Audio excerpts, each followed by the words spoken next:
प्यारे बच्चों, अब हम चर्चा करेंगे आउटसोर्सिंग सर्विसेज की आवश्यकताओं के बारे में, नीड्स के बारे में। हमें आउटसोर्सिंग सेवाओं की आवश्यकता क्यों पड़ती है, क्यों हम आउटसोर्सिंग सर्विसेज को अपनाएं, क्या आवश्यकता है हमें कि हम संगठन के बाहर किसी अन्य संगठन के ऊपर, किसी अन्य संस्था के ऊपर निर्भर रहे।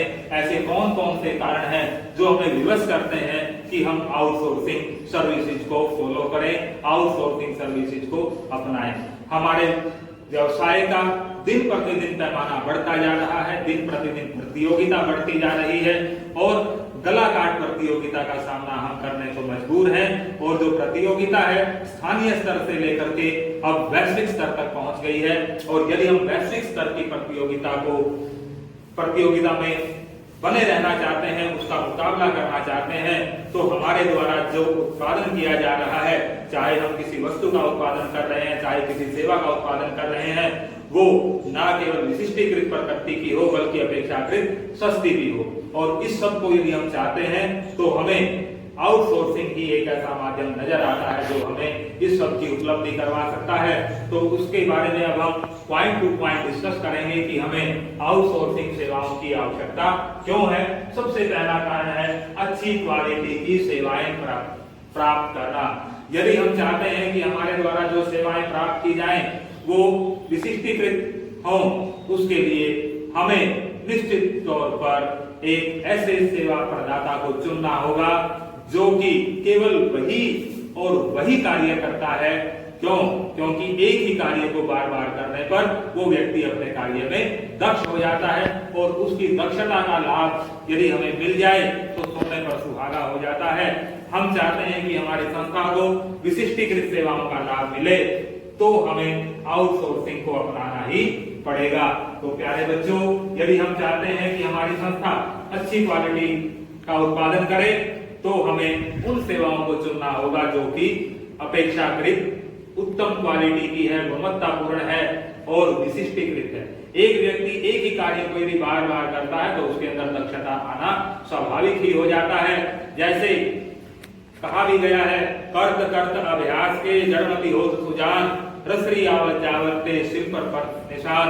जब एक रस्सी बार बार एक पत्थर के ऊपर से गुजरती है तो पत्थर को भी, वो पत्थर के ऊपर भी निशान पड़ जाता है। इसका कारण क्या है? क्योंकि वो एक ही कार्य उस रस्सी द्वारा बार बार किया जा रहा है। उसी प्रकार से जब एक व्यक्ति एक ही कार्य को बार बार करता है तो उसके द्वारा जो सेवा प्रदान की जाती है वो विशिष्टीकृत होती है। और हमारी आवश्यकता क्यों उत्पन्न हुई, हमें क्यों जरूरत पड़ी आउटसोर्सिंग की? क्योंकि हम सब चाहते हैं कि हमें जो सेवाएं प्राप्त हो वो अच्छी क्वालिटी की हो और विशिष्टीकृत सेवा हो। दूसरा, सेवाओं में स्थायी विनियोग से बचना। अब हमारे पास दो ऑप्शन है, हम किसी भी सेवा को या तो अपनी संस्था के अंदर से ही प्राप्त कर सकते हैं या अपनी संस्था के बाहर से प्राप्त कर सकते हैं। लेकिन यदि हम अपनी संस्था के अंदर से प्राप्त करना चाहेंगे तो हमें इसके लिए विभिन्न प्रकार की गतिविधियां करनी होगी, विभिन्न प्रकार का विनियोग करना होगा, विभिन्न प्रकार की व्यवस्थाएं करनी होगी। तो उदाहरण के लिए यदि हम चाहते हैं कि संस्था के अंदर उत्पादन करें तो हमें प्लांट और मशीनरी की स्थापना करनी होगी, हमें भारी भरकम पूंजी की आवश्यकता होगी, हमें कच्चे माल की आवश्यकता होगी, हमें मैन पावर्स की आवश्यकता होगी, हमें विशेषज्ञों की आवश्यकता होगी, हमें विभिन्न प्रकार के अन्य उत्पादन कार्य में जिनकी आवश्यकता होती है उन सब मटेरियल्स की हमें आवश्यकता होगी, उन सभी साधनों की आवश्यकता होगी जिसके माध्यम से हम उस सेवा का उत्पादन कर पाए। लेकिन यदि हम उन सेवाओं को अपनी संस्था के अंदर से प्रयोग नहीं करते बल्कि संस्था के बाहर से प्रयोग करना चाहते हैं तो हमें वो सेवा रेडीमेड मिलेगी, पहले से ही तैयार मिलेगी। उसके लिए हमें अलग से किसी प्रकार का ताम झाम जुटाने की आवश्यकता नहीं है, न किसी प्लांट को लगाने की आवश्यकता है, न मशीनरी को लगाने की आवश्यकता है, न भारी भरकम पूंजी का विनियोग करने की आवश्यकता है, न ही मैन पावर की आवश्यकता है, न ही विशेषज्ञों की आवश्यकता है। बल्कि हमें क्या आवश्यकता है? किसी विशेषज्ञ द्वारा पहले से ही उत्पादित की हुई एक सेवा विशेष का हमें प्रयोग करना है और इसके बदले में हमें एक उसका जो निर्धारित मूल्य है, निर्धारित कीमत है, निर्धारित कमीशन है वो हमें चुकाना पड़ेगा। और घर बैठे बैठाए ही हम बिना किसी भारी विनियोग के उस सेवा का लाभ उठा सकते हैं। अब तीसरा पॉइंट है हमारे पास व्यवसाय को सुविधापूर्वक ढंग से चलाना। प्यारे बच्चों, हमें दो प्रकार के शब्द सुनने को मिलते हैं, व्यवसाय को सुविधापूर्वक चलाना और व्यवसाय को कुशलतापूर्वक चलाना। दोनों शब्दों में अंतर है, सुविधापूर्वक और कुशलतापूर्वक। एक सामान्य व्यक्ति से यदि हम बात करते हैं तो उसे सुविधापूर्वक और कुशलतापूर्वक में कोई विशेष अंतर नजर नहीं आता, लेकिन कुशलतापूर्वक का तात्पर्य ये है कि यदि किसी कार्य को किसी दक्ष व्यक्ति के द्वारा किया जाए, किसी विधि विशेष के द्वारा किया जाए और बिना किसी रुकावट के किया जाए तो वो क्या कहलाता है, कुशलतापूर्वक व्यवसाय को चलाना।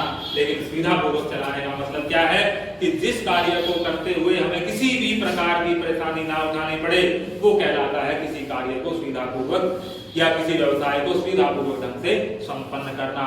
तो प्यारे बच्चों, हम चाहते हैं क्या, इस आउटसोर्सिंग का प्रयोग करके हमारा व्यवसाय सुविधापूर्वक ढंग से चले, अर्थात बिना किसी परेशानी के चले। परेशानी कब आती है, जब हमें व्यवसाय के अंदर विभिन्न प्रकार की क्रियाओं को संपन्न करना पड़ता है। जब हम आउटसोर्सिंग का प्रयोग करेंगे तो उस समय हमें उन सब क्रियाओं को छोड़ देना पड़ेगा, उन सब क्रियाओं को छोड़ देंगे जो हमारे व्यवसाय के लिए ज्यादा महत्वपूर्ण नहीं है। ज्यादा महत्वपूर्ण का मतलब क्या है, वैसे तो व्यवसाय जब हम कर रहे हैं तो सभी क्रियाएं हमारे लिए महत्वपूर्ण है, लेकिन ज्यादा महत्वपूर्ण हम उस क्रिया को मानते हैं जिस क्रिया को करने से आउटपुट हमारा उतना ना हो जितना हमारा इनपुट लग जाता है, अर्थात विनियोग ज्यादा हो, मेहनत ज्यादा हो, इन्वेस्टमेंट ज्यादा हो, मैन पावर ज्यादा लगे, लेकिन हमें उत्पादन उसकी सहायता से कम मिले।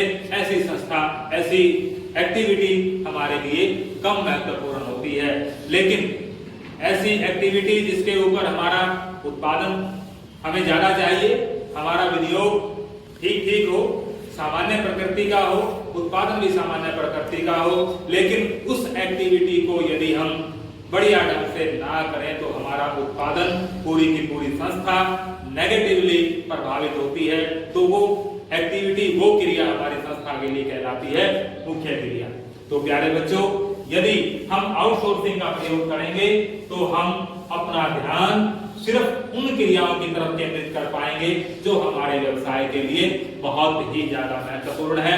तो प्यारे बच्चों, हमने जाना है कि आउटसोर्सिंग का प्रयोग हमें क्यों करना चाहिए, आउटसोर्सिंग का प्रयोग करने की आवश्यकता हमें क्यों है, ऐसे कौन कौन से कारण हैं जो आउटसोर्सिंग को बढ़ावा देते हैं।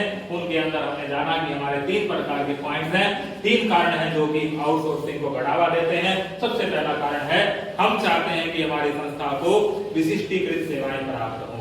दूसरा कारण क्या है कि हम चाहते हैं कि हमें हमारी संस्था के अंदर कुछ गतिविधियों के अंदर स्थायी विनियोग ना करना पड़े।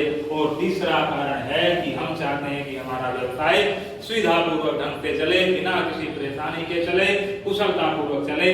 और जब हम ये सब चाहते हैं तो हमें आउटसोर्सिंग को अपनाना ही पड़ेगा।